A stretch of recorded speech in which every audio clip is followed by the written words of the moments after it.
Bocil guys, bocil kampret. Ini kalau kena bahan mesti dia koyak.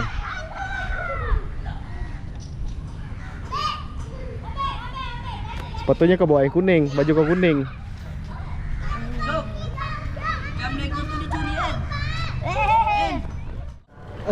Ya guys, jalan-jalan guys. Ada break ah, ada break. Ada.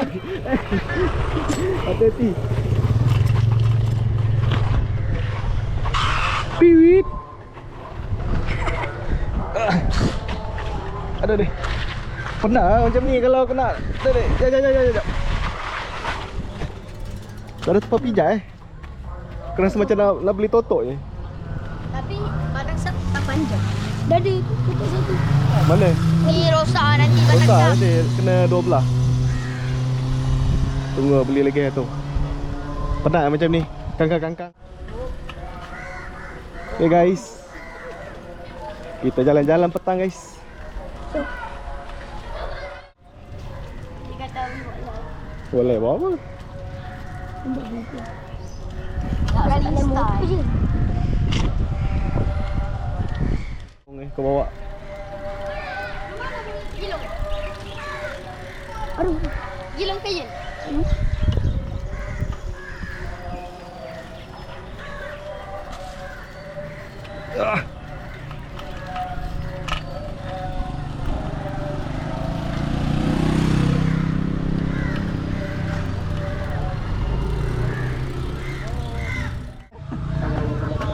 Bacakan.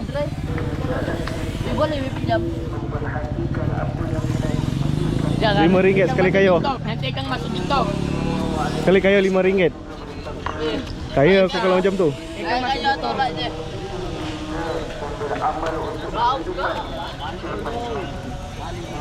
Ayo naik, pandai main, pandai bawa naik. Naik.